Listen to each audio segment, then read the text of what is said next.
Can you kind of walk us a little bit through what was your process when you realized, okay, you already have the Tundra. Yes, sir. Now you're going to modify it. Right. How do you get those sponsors? How do you get some of that money to deflate your costs? No, that is something I struggled with for years. That's a very sensitive subject to me because the story, I don't have a lot of money, actually. Like, we have enough money to get home for diesel and everything, but I'm self-funded.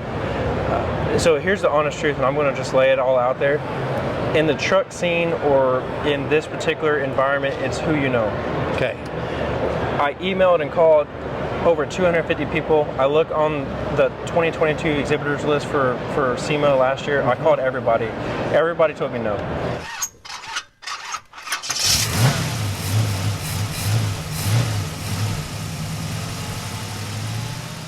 Hi folks, Nathan Robb here with two guys in a ride. Today we're out here in Las Vegas, Nevada. We're at the SEMA show and we're with Josh. And Josh, you built the truck behind us. You did all the modifications on it. So I built the vehicle. I did partner with quite a bit of people to do the fabrication of it, but I did build it, yes. Man, I'll tell you what, it is an incredible truck. I mean, just the look of it coming by is kind of what caught our attention. But tell you what, let's actually start up here in the front.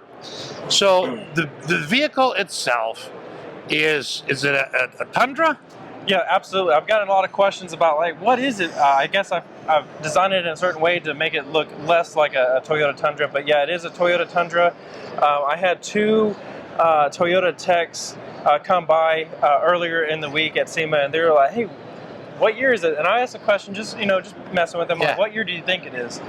So this is a first generation of the third gen, so it's a 2014 Toyota Tundra. Yep. Now, what made you decide to go with that particular Tundra as opposed to a Ford or a Dodge or? So this is my second Tundra that I owned. I had a 2012. It was a double cab Tundra, and at that particular unit, I needed more room. So I actually found this truck at a used auto lot. And I've always wanted a Tundra ever since I was 18 years old. It was just something that I've always wanted. Just the look of them, the styling, but I never thought I could ever afford the Crew Max Tundra. And just me being here, I still can't believe that I even own the Tundra itself. So. Because, I mean, the modifications you've done are probably more than the truck was. Absolutely, yeah. At this particular point, it is literally two Tundras sitting on top of each other. Yes, yeah. Okay, let's start with what we can see underneath here. All of the suspension and the frame parts. Yeah. So what did you do? Is there anything original left down there? No. So anything that is factory Toyota, and I can show you exactly what that is going to be these tow hooks, and this is a TRD sway bar. Okay. From that, and the lower control arms are going to be a factory lower control arm. But other than that, it's a bulletproof lift kit. Rimshell Customs, they did provide, it's a shop out of Gonzales, Texas. They did provide this decorative gusset right here to showcase their work. Now this right here is just an overlay. Now that is hand polished. It does come raw like this raw aluminum. Okay. And it's polished 800, 1200, 1500, 2000 grit, and then it comes back with a buff wheel, and then just hand polished after that to a mirror finish. So many people think it's chrome, but it's actually hand polished. Okay. Now, talk about, you've got to have some type of gear reduction, something going on here. No, you're absolutely fantastic. Great question. So the truck is equipped with Nitro 529 gears front and rear, and the truck is also has a tune on it for the tires, rims. Okay. Yeah, so it is fully tuned. It's not like a Bully Dog, but it's like a hard ECU tune. Okay. Inside the computer. Yes. Okay, interesting. I love the LED lighting that you've put in there. So how do you come up with how do you go from buying the double cab Tundra to having a super lifted truck? So this truck was my daily driver every single day to work. I took it every day, over 50 miles one way, 50 miles back. In that particular time, I'm not even joking with you, Nate. I did one powder coated piece, and then I saw one rusty piece. I did another powder coated piece. So this truck's actually been built 3 times, and this is my final installment. Honestly, this dark blue, it's factory blue. It's a AT5 powder color code. Okay. Or the color name is called a blue ribbon. Okay. So I have dreamed of, I mean, for the past year, Nate, as far as like what color do I do? Yeah. People are like, you should do white, you should do silver, you should do purple, you should do yellow. And I was like, man, it just doesn't hit me.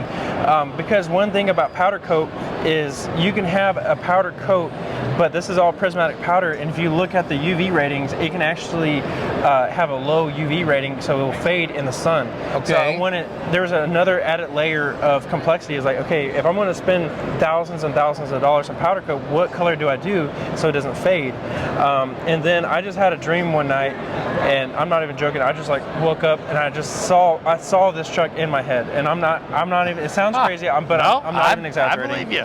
And it was this specific red because you can have.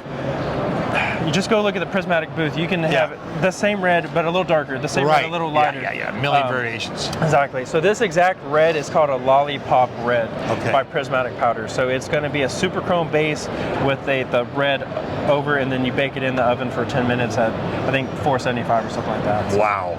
So you did all the coloring and painting yourself? So did you? So GTZ Powder Coating did all the powder coating. I did all the assembly. So this is a 12-inch bulletproof lift kit. And I just want to pan y'all right here. The only bulletproof kit on this particular unit is right here. Everything back is all handmade, and this is the only Tundra in the world that has full coilovers on a 4-link rear suspension on bags. It's the only one in the world. Wow. So then this Yep. was all fabricated. Everything was CNC fabricated. All that right there, people think that's chrome. That's It's all hand polished. Okay, so did you make it? Did you get the design for it and send it out somewhere and have them make it come back? So Rimshell Customs did all the fabrication. Again, they're out of Gonzales, Texas. They did everything. I installed it on the unit. Well, you picked it out. You said, "Here's what I need. Here's what I want to do." The theme of the truck's all diamonds. If you look right here, Nate, there's a diamond. Oh yeah, diamond patterns everywhere. Now that you say that, the patterns are, and once we get inside of the truck, it's more prevailing there as well. So why diamonds?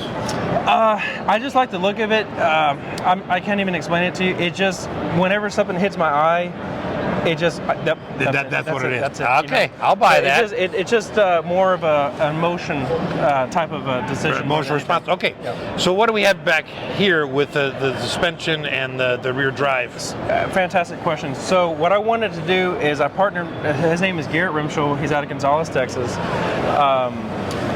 He's a fantastic friend of mine, and I came to him with almost kind of an overwhelming ask. I was like, you know what? I want to completely get rid of everything in the rear, but I want to keep it so simple but factory, where people come to us like, dude, did that come factory like that? So if you look right here, that's actually the main mounting point for the leaf spring. Okay. So traditionally, leaf springs are going to go Right. all the way here. You're going to have your 2 U-bolts that clamp onto the rear end. Yep.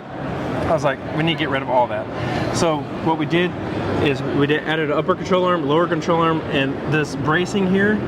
And then we did a pan hard bar, upper and lower axle truss on a stock Toyota rear end, because I wanted it to be where, like, hey, I have a Toyota Tundra. What can I do to get that? Like, I would love exactly that. So it's the ultimate Toyota Tundra build as a street truck. That's a street truck. Yeah. Oh man. So now I did partner with Carbon Shocks. They're out of Oklahoma. Okay. There's 10-inch coilovers in the front, and there's going to be 12-inch coilovers here in the back.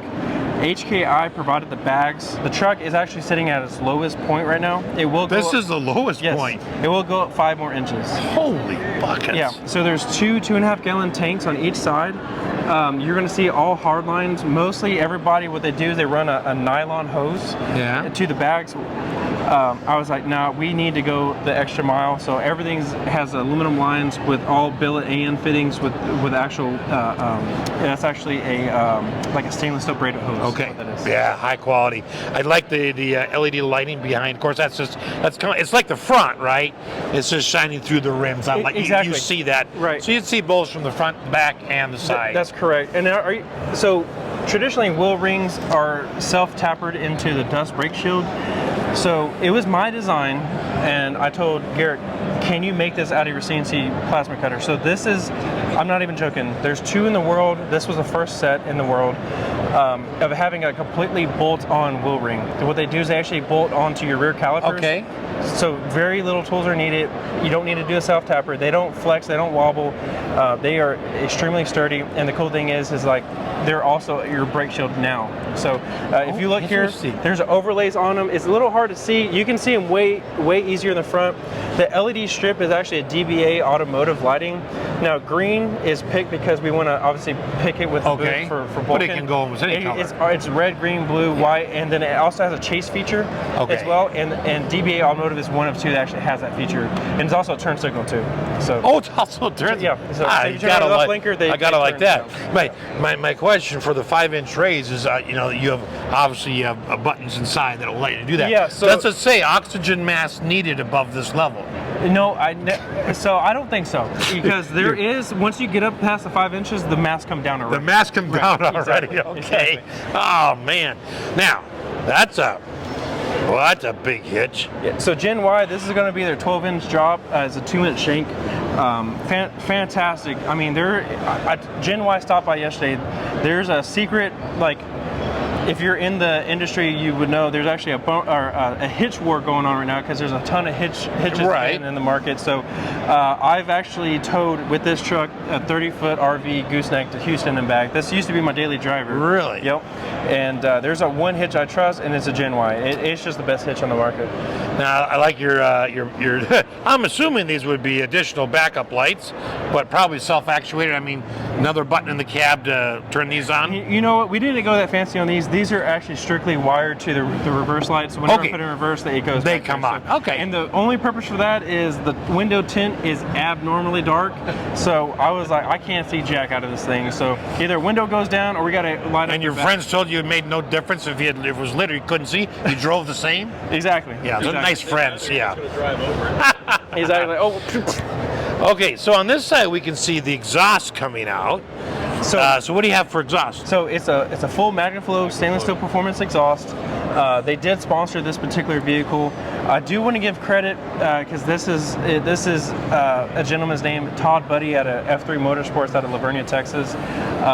The exhaust is wild. If you look over here, Nate, it's the only one of its kind. It's up and over. It's fully TIG welded. Oh wow! It is absolutely beautiful. Yeah, that got to be custom made. Yeah. I mean, that's. Whew. Wow. So like I said, it's full TIG welded. Traditionally, the exhausts have a clamping feature, and it just looks a little tacky. So Todd, he's a magician when it comes to TIG welding, and he actually spent all night working on the truck, trying to get the truck ready for a SEMA photo shoot. And so I cannot take credit for that one, other than just giving him credit for that. Well, I tell you what, you've put the whole package together, and the design. There's a whole bunch of credit that goes to you, but it's in some ways it takes a small group of people to make something like this come alive, and the companies that help support it. So that brings up another question, for people that are watching the video going, well, I've always wanted to do this, but I don't have the money to do it. How does this guy get sponsors? So can you kind of walk us a little bit through what was your process when you realized, okay, you already had the Tundra. Yes, sir. Now you're going to modify it. Right. How do you get those sponsors? How do you get some of that money to deflate your costs? No, that is something I struggled with for years. That's a very sensitive subject to me, because the story, I don't have a lot of money, actually. Like, we have enough money to get home for diesel and everything, but I'm self-funded. So here's the honest truth, and I'm going to just lay it all out there. In the truck scene, or in this particular environment, it's who you know. Okay. I emailed and called over 250 people. I look on the 2022 exhibitors list for SEMA last year. I called everybody. Everybody told me no.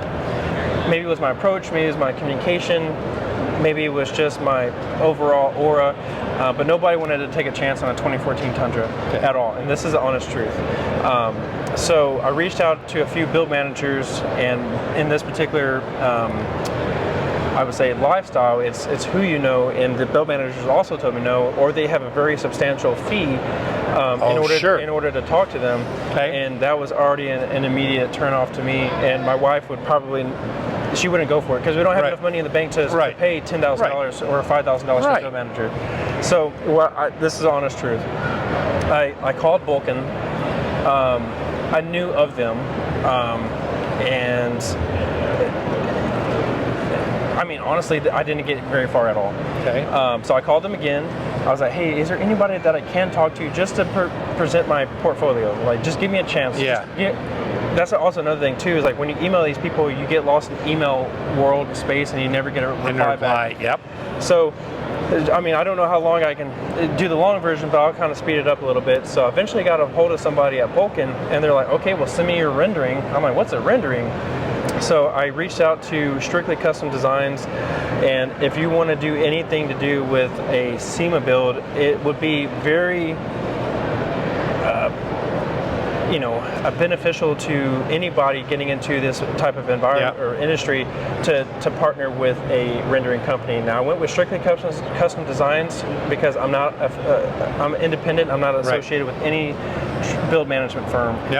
So Strictly Custom Designs, like, hey, tell me, Josh, what do you want to do? What color? And I can actually show you the picture of the rendering very soon.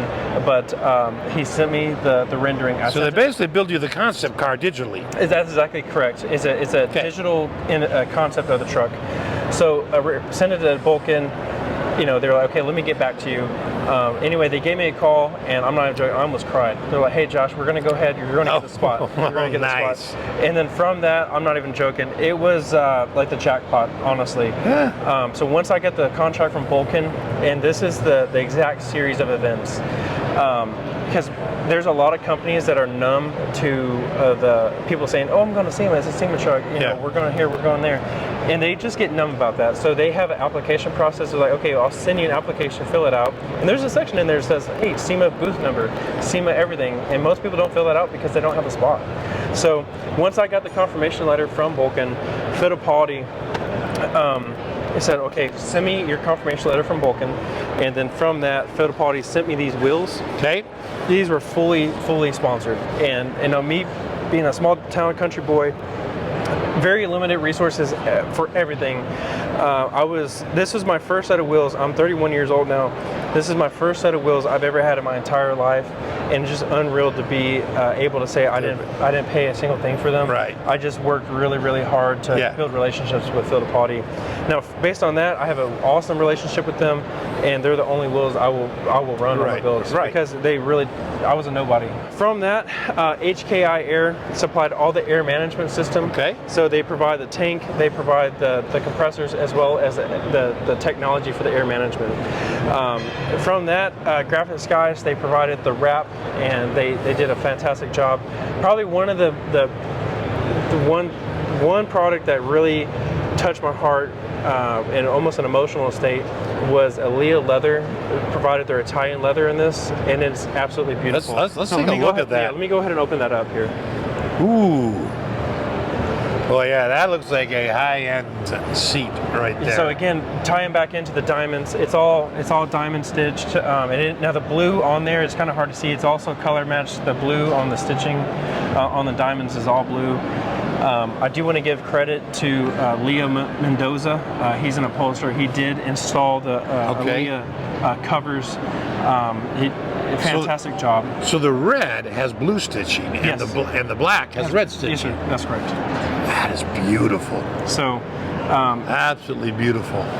Now from that, Kenwood Audio fully comped the build. It has a Kenwood head unit. It's a 10.1 inch, completely Apple wireless CarPlay. It has two 12 subs in the back. The Kenwood Exelon series speakers, all diamond stitched right there on the center console. I did install all the kind of the centerpieces there.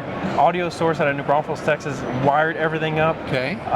So there's some things that I just didn't have time or the resources to do. Right. So there's some things that I needed help on. So, but mechanically underneath, you did most of this. The idea was yours. I mean, yeah, I think everybody uses somebody. It's a lot of work. It's a lot of work, and, Right? and the thing is like, and I'll open up the back here for y'all as well. It might be a little bit. It might have some microfibers and some stuff back there, but you can kind of see the seats and the sunroof, or the headliner, I should say, is all diamond stitch as well. It has 1,400 stars in the roof. It does have the stars. Yes. I was going to ask you if it does. It's kind of hard to see, but Yeah. there's a like kind of silhouette of the diamond stitch in the middle. Maybe I can get my phone out and show y'all. But yeah, I'll let you. You can grab my phone Okay. and get up in there, so you can see it's all colored right in with the blue. center there. Yep. Sure. And I noticed nobody has done that before, so I wanted to provide just a unique styling to it. Got it. That is really neat. Thank you. That is really neat. So, and then I mean that was literally it. It was overwhelming amount of support. Now, it has a standard Tundra engine Yeah, it's all bone stock. So that's one and thing. transmission. Yes. Okay. Man, you know, it's really neat, Josh, to, how about I say this? Dreams can come true. It's absolutely true. This is a David versus Goliath type of testimony. If anybody can do it, it just comes down to never give up. And if you truly have a dream, you just go out there and get it. You never, like, for me, a no was a not yet, and eventually it would be a yes. Yeah. So absolutely. And this is, I mean, what a beautiful truck as a result, right? I mean, I can say it's mine is different. I built it different by design. Most of the times, you know, you can have a truck so similar to another truck, it just might have a different color. But I truly wanted to have an emotional appeal to this from an eye perspective. The cab has a tuxedo wrap on the top because, almost like Disney World, they have the light post where you can't see me light post or whatever. Right. I wanted to have the cab where you can't see me cab. So whenever somebody sees the truck for the first time, they see the paint and they see the suspension. So it's a lot of thought has gone into it, to almost every detail. I'm not one for performance as far as engine and having a supercharger. I did get ridiculed that it doesn't have a supercharger, which is fine. But the inside is bone stock, so it has a plastic cover. It's a very clean engine bay, bone stock air filter, bone stock air intake. I just love the simplicity of a Toyota, but it does have a nice exhaust note to it. It doesn't have the big, drowning noise inside the cab. It's a classy build, I would say. So, you know, that leads to the next question, which is, how did you get started in cars? Were you started? I mean, was your family into cars? What? Okay, so, you know, to make this super quick, my parents divorced when I was very young, so I've always was kind of by myself as a little kid, and I had a Ferrari. I still have it, a Ferrari F50, and I went out to the garage and I took one of my dad's t-shirts, and I took a little dab of McGuire's car polish, and I started waxing the hood on the car, and from that you can still see inside the crevices and on the windshield all the dried wax. And then it was just Legos, and I built some really complex Legos, and then it went to like some RC cars, and then built the heck out of the RC cars. And then I've never had a new car in my life. I've never had a brand new car in my entire life. I've always had cars that had issues, fixed them up, put some marketplace wheels on them, and I've always been a hustler in that sense. So for me to be here, it's overwhelming with almost a 10-year-old truck and a featured SEMA vehicle. Trust me. Which doesn't look, I mean, unless you know it's a 2014 Tundra, you have no idea that this isn't brand new. Yeah, and I'm giving a peek behind the curtains, but no, this is a very old vehicle, and it has 75,000 miles on it. So. Just because it's old doesn't mean it can't be like new. I like that. So it's a classic, you know? It's a classic, like a new classic. Exactly. I mean, that's just awesome. Okay, one of your favorite memories from the truck. I mean, you've kind of hinted at a bunch of them, but just one. To be honest with you, whenever I put it on the ground, because it was on a lift for a while. Time. So whenever I put it on the ground, I put the wheels on there, and I just literally looked back. It was a look back for me that really kind of hit me. So when it was all done, because like I've been in every stage when it's been fully repainted. Whenever I got the graphics on there, and it didn't hit me until everything was on there, and that's my favorite memory of the truck. Now, what in your profession, right? Are you a mechanic by trade? I'm a mechanic by making mistakes to try to fix. So I'm not Like the rest of us. Yeah, Okay. through college, I did pay for my own college on my own. I was a motorcycle mechanic for 8 years, and I've always been kind of a guy to, I'll figure it out. And most of the times, I actually make it worse. And then I'm like, okay, you know what? I got to really figure this out. So in this particular case, I would have enough skill and ability. It's just hard to explain that. It's in here. And I just make it work. But it's not your daily job. No, I mean, it's not. no. And this is and we find that often. We find that some of these beautiful things are not from people who are trained in mechanics or engineering, or it's they're a geologist or something. Yeah, I actually something completely different. I actually work in purchasing and contracting, so I write contracts for a living, which is a moon's length away. Very far from very this. Far, yeah. Well, Josh. Yeah, Nate. Thank you for spending your time with us today, absolutely. and we're sure happy that your dream came true. No, very much so, and I appreciate you letting me share my story. I can't wait to review the cap, and Rob behind the camera. Thank you for your time and attention to detail. These guys are cool. Be sure to check out the channel and subscribe, ring the bell, and thank you. No problem, man. Absolutely. Thanks for watching.